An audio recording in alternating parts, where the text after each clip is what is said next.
Néfertiti est probablement la reine la plus célèbre de l'histoire de l'Égypte antique avec Cléopâtre. Il y a une image immédiate quand on évoque son nom, c'est cette sculpture, ce buste qui représente une femme avec un long cou, un nez droit et une couronne sur la tête de la forme d'un cône inversé. Ce buste se trouve à Berlin, il a été découvert il y a plus d'un siècle à Amarna en Égypte par des archéologues allemands. Néfertiti a été l'épouse d'un des pharaons les plus illustres, il s'agit d'Akhénaton, le père de Toutankhamon, autre pharaon légendaire, mort à 19 ans. Mais attention, Néfertiti n'est pas la mère de Toutankhamon. Akhénaton a eu ce fils avec une autre femme.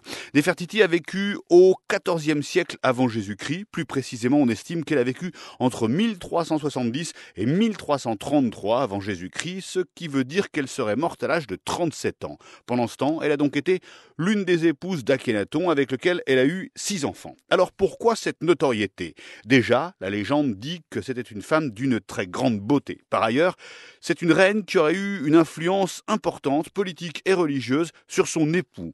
Sur des monuments, elle est souvent représentée lors de cérémonies officielles ou encore sur un char avec Akhénaton. Elle aurait aussi joué un rôle important aux côtés du pharaon pour qu'il convertisse temporairement l'Égypte au monothéisme en imposant le culte du dieu du soleil. Néfertiti serait décédée de mort violente selon certaines hypothèses.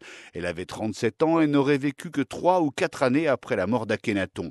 On n'a jamais retrouvé sa momie. Il y a peu, les égyptologues pensaient que la tombe de Néfertiti se trouvait à Amarna, aux côtés de son époux, dans la capitale qu'il avait créée pour l'Égypte. Mais la découverte révélée ce week-end situerait la tombe toute proche de celle de son beau-fils, Toutankhamon, dans la vallée des rois, près de Luxor.